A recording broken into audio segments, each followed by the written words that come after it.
So it was clear to you that Joe Biden's son had told him about this business. Crystal clear.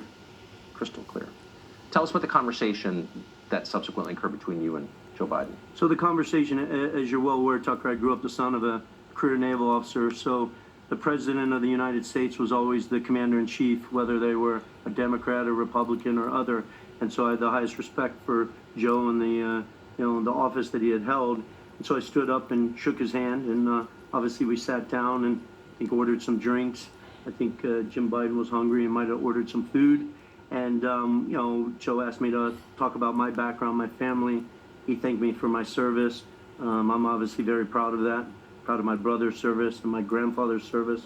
And then he walked through sort of his family, obviously some of the tragedies they've dealt with, his political career at a high level. We didn't go into too much detail on business because prior to Joe showing up, Hunter and Jim had coached me. Listen, we won't go into too much detail here. This is just a high-level discussion and meeting. So it's not like I was drilling down with Joe about cap tables and details.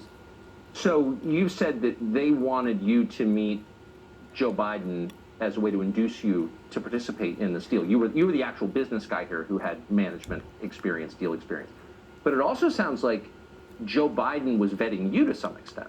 Yes, of course. I didn't request to meet with Joe. They requested that I meet with Joe. And, he's putting his, and Hunter says this in writing, it was referenced multiple times, they were putting their entire family legacy on the line. They knew exactly what they were doing. They were dealing with a Chinese-owned, enterprise run by Chairman Yi, CFC, that had strong financial support and political support from the Chinese Communist Party. That's how it was presented to me. That's not my own words. That's how they presented it to me and read me in on it. And they being Gillier and Hunter Biden. They being Hunter Biden, who was very proud of that and taking credit for it when I sat with him for 2 hours on the patio of the Chateau Marmont in L.A. Proud that they were doing a deal with the Chinese Communist Party? Well, proud that that he had the relationship with Chairman Yi, who was running CFC, and the ability for them to get deals done around the world and stuff like that. You've seen a number of journalists, reporters covering the story, including some who should know better, declare triumphantly that no document you've released connects the former vice president to this deal. How do you react to that? What's your answer to it? So you can imagine what I've been through over the last couple months, and knowing all this to be fact, and watching Joe Biden and his family and their lawyers trout around the world stating that there was no involvement, or even at the debate, Joe Biden referenced that you've seen my tax returns and there's no money from foreign, enterprise in that. I want to simplify this for the American people as much as I can. On May 13th, that email was sent from James Gillier to me. I didn't generate that email. James Gillier generated that email.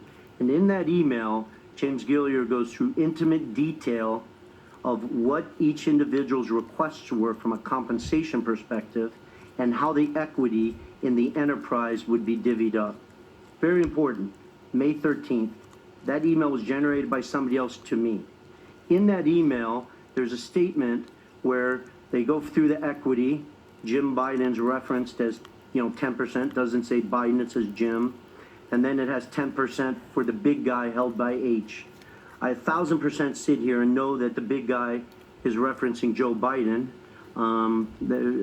That's crystal clear to me because I lived it. I met with the former vice president in person multiple times, and I had been meeting and talking with Hunter Biden and Jim Biden and Rob Walker and James Gillier. Where the media has tried to hide, and I personally feel it's disgusting, is between that May 13th email and the final document that was executed called Oneida Holdings LLC. In Oneida Holdings LLC, the equity is broken up 20% Hunter Biden, 20% Jim Biden. Well, there are LLCs that represented them. Right. 20% James Gillier, 20% Rob Walker, and 20% me and my investment entity. What I'd ask the American people to read and look at is how from May 13th to the final Oneida document that got executed did Jim Biden go from a 10% owner to a 20% owner? That's not my question to answer. I'm sure there were discussions within the Biden family. I wasn't privy to that discussion. But this is Jim Biden, the brother of the potential future president of the United States. It's not a distant cousin. It's not an employee. It's his brother who in documents defines himself as a political advisor to his brother. And so I'll leave that to the American people to answer that. But I don't understand how the American journalist is allowing that gap to be even talked about and defined. So, and I should say, and I want to put the document on the screen, in his pitch to the Chinese, in his bio, Jim Biden describes himself as an advisor, a current advisor to his brother. So was it clear to you from the beginning that what Jim Biden was bringing to this deal was his relationship with Joe Biden? Yeah, 1,000%, crystal clear. After I met with Joe Biden the morning of May 3rd at the Milken conference, and then was taken backstage after Joe had spoken, you know, we joked around for about 10 minutes, 15 minutes, and then I walked him out to his car. I think he was, I think they referenced he was off to see the lieutenant governor. This is Joe Biden. Joe Biden, yes. Yeah. And then after that, I went over to the Peninsula Hotel and I sat with Jim Biden for 2 hours, where Jim Biden walked through his history and his own words, stating all the work and effort he did to get Joe Biden elected initially in Delaware, and then through the family history and the role that he had played in it. And in that meeting, remember, I'm the son of a naval officer. I'm a naval officer, was a naval officer myself. And because I held a Q clearance, which is the equivalent of a top secret clearance, we're audited every year. So if you receive a gift, I think the barrier was $25. Anything larger than $25, we had to disclose it to the government, because obviously anybody with the clearance, the government is watching closely that they're not influenced by the Russians, the Iranians, the Chinese, and stuff like that.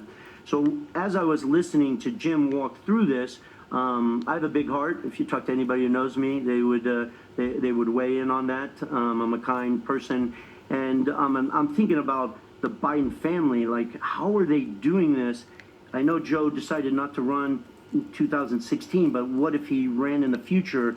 Aren't they taking political risk or headline risk? And I remember looking at Jim Biden and saying, how are you guys getting away with this? Like, aren't you concerned? And he looked at me and he laughed a little bit and said, plausible deniability. He said that out loud? Yes, he said it directly to me, one-on-one in a cabana at the Peninsula Hotel after about a hour and a half, 2-hour meeting, with me asking out of concern, how are you guys doing this? Aren't you concerned that you're going to put your brother's future presidential campaign at risk? The Chinese, the stuff that you guys have been doing already in 2015 and 2016 around the world. And I just can almost picture his face where he sort of chuckles and says, plausible deniability. So he said, this is a man who's been drafting off his brother's political career for almost 50 years. He said to your face, essentially, we're lying about it. Anyone watching this interview can look up what plausible deniability means, and the definition is very distinct.